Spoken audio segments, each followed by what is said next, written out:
は三千と日の光二億丈の海の色さやけき島の闘魂が正義が生みしむての When I told him. Yeah, I can hear you now. What we were discussing is how the idea of the Dojo Bar came about. You said that you visited Okinawa several times and you didn't really know anybody, and that's kind of where it started to cut out a bit. Okay, yeah. So I would always go to Shureido, the famous karate store, which is in the center of Naha, and that was a good meeting place sometimes for meeting Okinawan karate people, karate teachers, but it was always just, you know, a chance affair. And also my wife's relatives a couple of times managed to introduce me to karate people that they knew in Okinawa. And I realized that even for a Japanese speaker like myself, how difficult it was to kind of discover the karate world in Okinawa. So I thought it was a great opportunity to provide a place that would be a meeting place for people who were interested in karate. And that really was the genesis of the idea for the Dojo Bar. With what you just said, was the idea always to be a bar, or was it the idea to be something else and then it changed into a bar? Well, I kicked around a couple of ideas. I mean, I actually kicked around the idea of actually opening a karate dojo, but I realized that I was nowhere near ready for that. I mean, I was just a beginner, so that wouldn't have worked.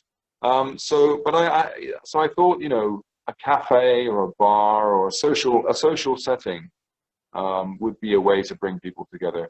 So, you know, when I started, I wasn't sure whether we would be more of a cafe or more of a bar, but in the end, it turns out that the nighttime was more popular than the daytime with people. Now, interesting side note is that, believe it or not, booze in karate have a long-standing history.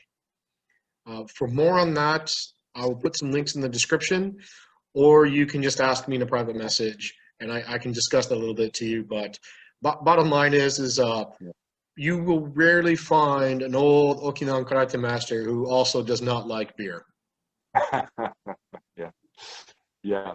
I would say the majority of Okinawans, you know, like local typicals are Orient beer, Okinawa, and Awamori, which is the Okinawan sake rice wine. Yeah. And you know, it's what do they call it? It's something that makes the sort of social fabric happen better, right? Yeah. Usually in the West we call it liquid courage. Something like that, yeah, but a little bit less aggressive than that, but yeah. Now, you're a foreigner, a gaijin, and typically foreigners are not allowed to own property in Japan. And believe it or not, is filled with foreigners, or gaijin, whatever you want to call them, Okinawa is. Not a lot of them own property, because I believe you have to claim residency. So did you have to go through like a special process to open up the bar? It certainly helped me that I had my wife who was willing to kind of sign as guarantor on contracts and things like that. So if you're entirely independent in Okinawa or Japan with, like, you know, you're not married, don't have a Japanese spouse, for example, then it is very difficult to set up and start anything. However, you know, as a spouse, it becomes a lot more possible. And also as a Japanese speaker and I read and write Japanese. I have a degree in Japanese language. Then, of course, that makes, you know, the paperwork, the red tape that goes along with these sort of things, and the sort of negotiation skills that go along with getting a business started, obviously something that's much easier to do. Having said that, I think you also need to have some experience and time of living and dealing in Japan to not just have an understanding of the words, but understand how to really interact and communicate successfully with Japanese people. So, you know, I'd spent several years as a student in Japan, in the mainland. And like I say, I've been visiting Okinawa for almost 10 years and been married for approximately the same time before coming here. So that all, of course, made a huge difference to my ability to get things done here. Yeah, and I will actually comment on that. Believe it or not, a really funny dinner conversation at my house was I had all 4 of my kids arguing what was the proper way to say thank you in Japanese. Okay. Because what many people may not know is that there is a formal, a informal, a casual, and then a very, very casual way to say almost anything in Japanese. Yeah, I mean, different levels. Yeah, for example, thank you would be, the very formal would be, domo arigatou gozaimasu. But when you become very formal, informal someone, you can just say usually arigato or domo. And so what James is saying, and for those who may not understand, the way Japan does business does not meet any kind of standard that you would experience in America or in the UK. I mean, I could get into that for hours, but just a brief understanding is that the cultures and how business is done don't line up. And so what he was commenting on, really, you have to take that context into it. Absolutely, yeah. Doing business in Japan is its own skill set, and it's something that you can learn a lot about it in textbooks, people's accounts, but you really have to be here for a while for yourself to experience kind of the nuances of it. So yeah, it's not. I mean, you know, I know quite a few people, foreigners, who do business in Japan and prospered and they've done well. So you know, it's entirely possible to do that in Japan, but it has its own set of challenges. Yeah. By the way, your bandwidth has gotten better. Oh, good. So, rain belt. Now, when it comes to the location of the Dojo Bar, did you get any kind of say, or was it like, hey, you have these 3 properties to pick from, pick one? I had a zone. Within the city where I wanted to locate. I almost think of it as almost like the golden triangle.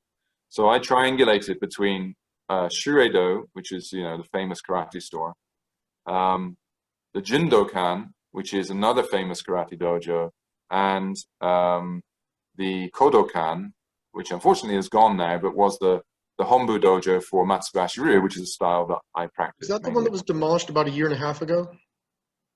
Yeah, actually, it was more free. It was actually demolished only about a month ago. Okay. No, I remember seeing that. It was closed down. Yeah, almost two or 3 years ago now. Yeah, but yeah, they've knocked it down now. So there was this kind of this sort of virtual triangle that I overlaid over pretty much the center of the city, and I figured that anybody coming for karate would be basically traversing within that triangle, and so I needed to be somewhere in that triangle. And the Dojo Bar location turned out to be in a sweet spot within that zone. So you intended all along to build something that would draw in karateka. Absolutely, yeah. You know, I thought the only way that this would become popular is if it's wanted by the karate community. I can't force it on them and tell them they've got to like it. They've got to actually like it and want to be there, right? Mm-hmm. So location really matters. It had to be really easy and visible too. Yeah, that's some of the prime reasons why I ended up choosing that location. Yeah. Now here's where it gets really interesting, and I'm going to do a quick screen share here on this one, because what was the inspiration for the Dojo Bar, the design of it specifically? Because and I'm going through this quickly, but if you look at this, you'll see that it's loaded with signatures. Now, it was not always like that, but was this always the plan, or how did you want to design it? I mean, what was the inspiration here? Well, I certainly had, when I was thinking about the concept of Dojo Bar and designing it, I sort of pulled together almost a scrapbook of images that I had collected related to karate, martial arts, places in Okinawa that I liked, that sort of thing. So I kind of pulled that together, and I made what is called in design and marketing terms a mood board, right? So all these elements, and so I knew the kind of atmosphere that I wanted to craft. You don't know all the details, and you kind of sometimes, what I did with the Dojo Bar is I often trusted it to sort of grow organically. Well, I think the signatures prove that was successful. Yeah, yeah. I mean, if you go way back in the archive of photos on the Dojo Bar page, the And Facebook page, we will get there, by the way, folks. it takes some time to scroll down there. But if you go all the way back, then yeah, when the Dojo Bar opened, the walls were basically white, I had some pictures and some posters and things I put up, but it was very, very, and also the weapons that were on the racks up there on the top of the wall, those were there, but it was a lot barer. The signatures thing just kind of happened organically about, after maybe 2 or 3 years of business. Okay, now I know this story, but a lot of people who are watching this may not. So if you could tell that story real quick. Sure. So yeah, so over the years I've employed quite a few part-time staff, and I always try and give young karate kobudoka who've come to Okinawa to stay and train. I always try and give them work, right? Because it helps them during their stay in Okinawa, and of course, they're perfect in terms of being fans of martial arts to work in the Dojo Bar. And there's this one girl called Sam, and she still lives on Okinawa, actually. Yeah, I got to meet her. Yeah, lovely girl, very talented. And we were just there in the bar, me and her, one night. It was pretty quiet. Probably there was no customers around, So we're kind of there twiddling our thumbs. And I had put a makiwara on the wall. So a makiwara is a striking post, right? Like the training your striking trains your, not just your fists, but whole structure. But anyway, we had this striking post on the wall, which is kind of a weird thing to do, but in a karate bar, it makes a lot of sense. And I think Sam just found a Sharpie from somewhere, like a big black pen. And she said, I want to leave a message next to the makiwara, because she'd hit the makiwara, and she wanted to kind of, leave her mark for hitting the makiwara. And I said, hey, sure, go ahead. I wasn't feeling particularly strict at the time. So I said, sure, go ahead, write what you want on the wall. And right immediately to the left of the makiwara, she wrote, make pain your friend, signed Sam, with a little heart. and again, actually, there's a picture of that in the Dojo Bar archive. And that was the start of it. Yeah. Now, these are some photos that after you had to close down, I mean, again, due to COVID restrictions, but you can see that it really took off for whatever reason. And the tradition was, for a long time, you had to hit the makiwara before you could sign, correct? That's right. Until the makiwara fell off the wall from literally overuse, then that was the tradition. But yeah, we're looking at the pictures of the walls there. There are 1 or 2 gaps there, which is where we had posters or pictures on the wall, and so obviously people find around those. Jesse Enkamp's contribution. There's Jesse up there, and actually Sam's is just below that, just down. If you go down from there and you go down a little right bit, here, right there you go. That was Sam's right there. So the makiwara was somewhere right here. It was bang in the center, right there. Yeah. Now, what does this say here? So this is Karate ni Sensei Nashi, which means, commonly translated as, in karate, there is no first attack. Karate ni Sensei Nashi. Yeah, it was made popular by Funakoshi Gichin, who cited it in his book, sort of as a maxim of karate, Okinawan karate practice. You can see the other kanji. I think that was that was the rest of it. Here's the first 3 kanji. That's karate. Here's the rest of it. Sensei Nashi, yeah, absolutely. Yeah, and see, that was painted. That was painted by one of the girls from Shireda.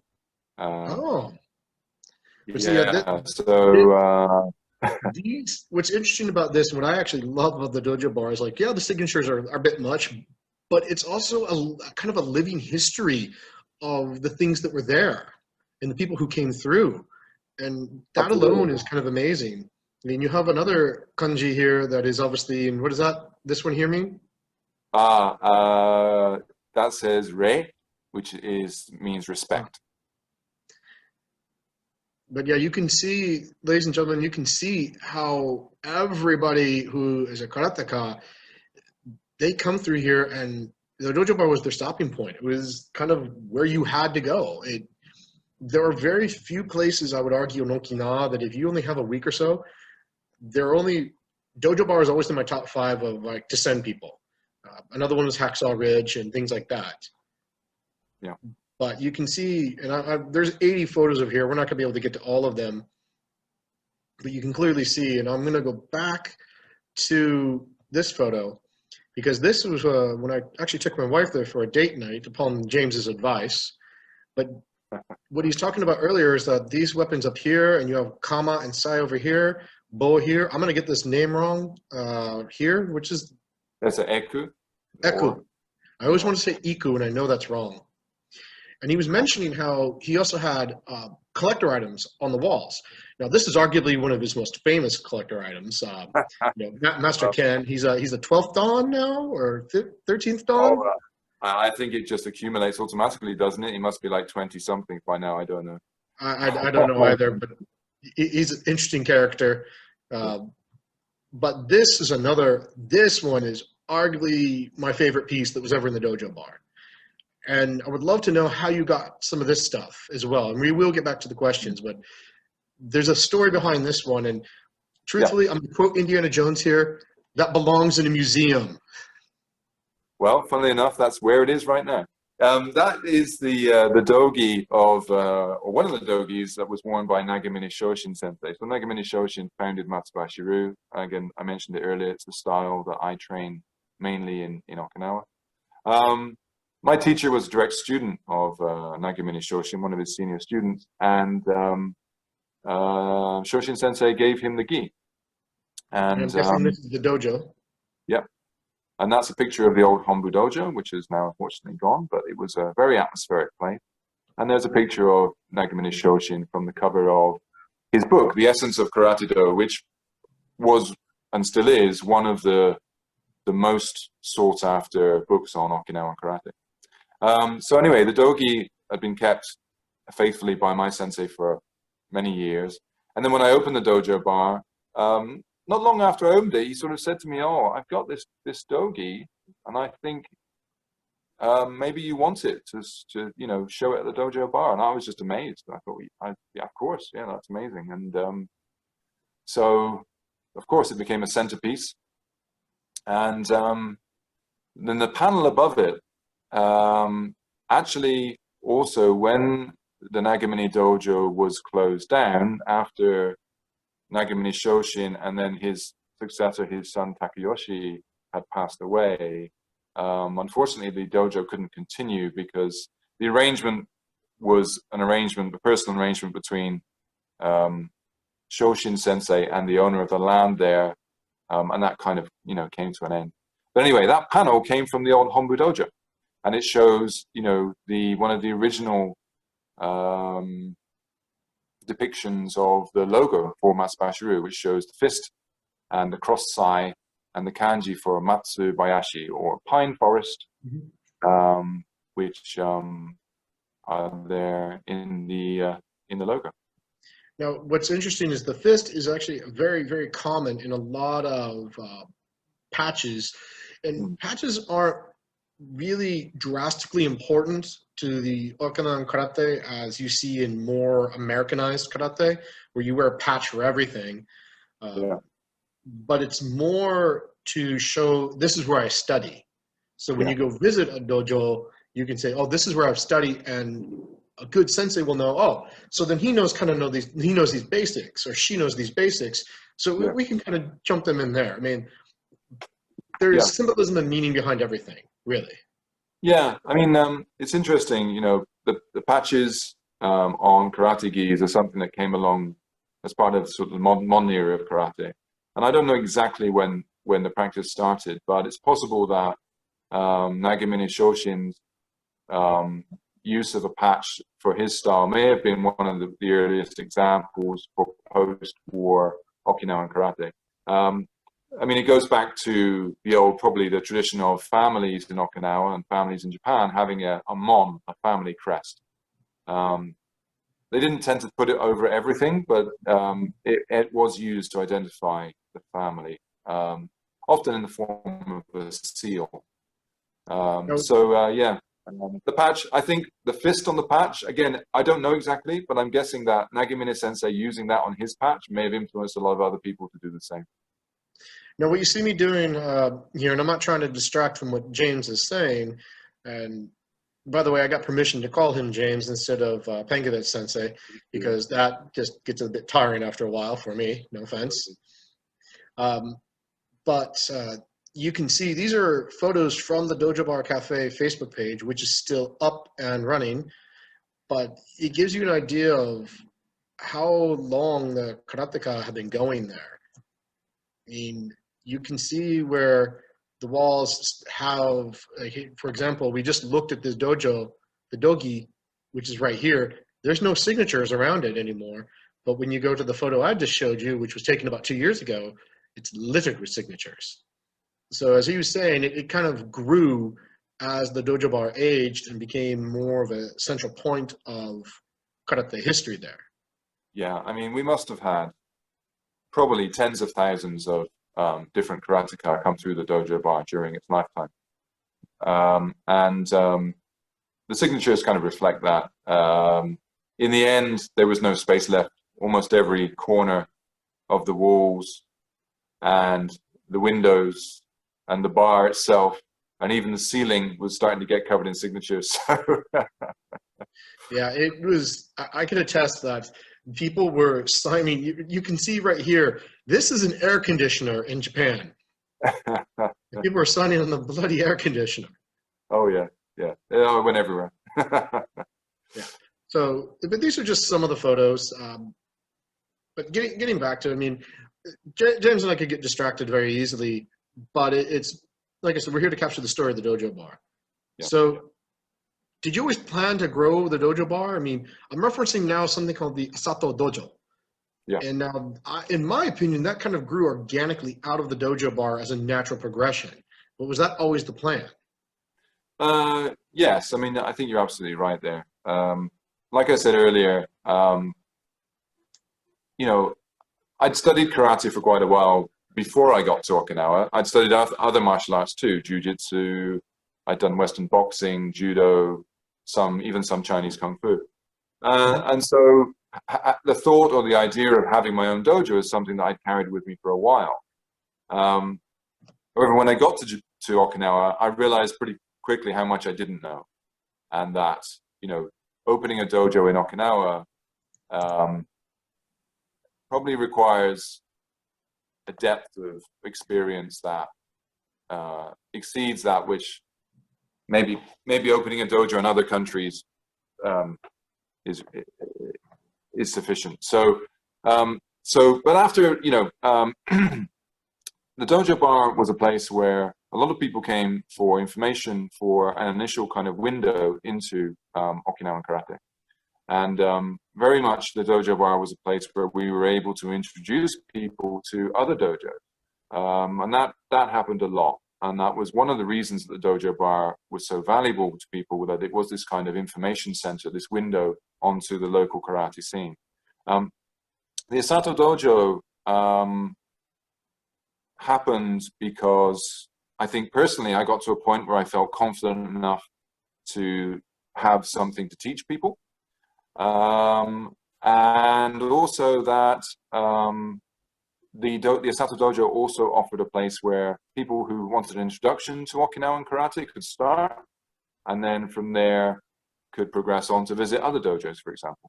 And so the Asato Dojo, although ours, you know, obviously what we teach in the dojo reflects my experience, of course it has to. We actually have a lot of different people, different styles and backgrounds come in, train together, you know, as sort of an individual experience, or as sort of a stepping stone to go and discover other things in Okinawa too. Yeah, and as you can see here on May the 24th, Dojo Bar recently reopened. Again, COVID and things of that nature. The Dojo Bar, the Asato Dojo is still open, correct? So for August, we decided that we couldn't hold classes inside the dojo because we've had a spike of infections in Okinawa again. So for August, classes have gone online, and so we're doing almost every day now. We're doing classes online instead. Yeah. And we can see there, if you're interested, you can go to the Asato Dojo Facebook page, and you can obviously learn a bit more. Yeah, every Wednesday night we're offering an open class for anybody to come and join in. So yeah, if anybody wants to do that, then yeah, they're very welcome to do that. Sorry. End edit. You talked about the Osato Dojo, and we actually touched on how the signatures got there. And Sam, if you're watching, thank you for starting that, because I don't think there's another bar in the world that has something as special as that. Right. So you've mentioned this a little bit, but I really want to ask the direct question now. What do you feel the Dojo Bar has meant to not only the local community, but the karate community, and to foreigners and visitors who are not part of the karate community? Well, I suppose if I think about it, the Dojo Bar has offered a, almost like I always thought about the Dojo Bar as being a rendezvous point, a bridge where people would meet. But in some ways, also the Dojo Bar almost offers like a face to either the incoming visitors who want to kind of discover Okinawan karate. So often the Dojo Bar became kind of a, the face of the local Okinawan community then, but often the other way around. So a lot of the local Okinawan karateka would see the Dojo Bar as kind of the face of the visiting or the overseas karate crowd. So in that way, it's kind of interesting. I guess you think about it almost like an interface between two worlds, yeah. And I think that was why it was so loved, because it was open to everybody. And we always had a friendly atmosphere, and it was the kind of place where you could sit down, turn to your left, turn to your right, and find out you were talking to somebody that had been doing karate their whole lives in Okinawa. Yeah. Yeah. And I can confess, their food pretty darn good. Now this pizza, what you can't see about it, that's agu bacon, and Okinawa, particularly Yomitan, where I lived, was known for pork. But what that yellow thing you see on there is an egg that was put on it, and it's only cooked based on how hot the pizza is. Yeah. Now it may not sound appetizing, but I assure you, I ate that thing in seconds. Yeah, we always try to use the best of local ingredients and local vegetables, local produce.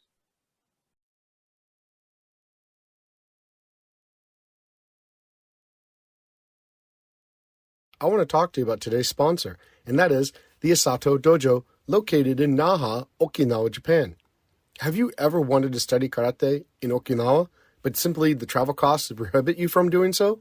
Well, then the Osato Dojo might be a great place for you to get online instruction from respected and renowned masters throughout the island.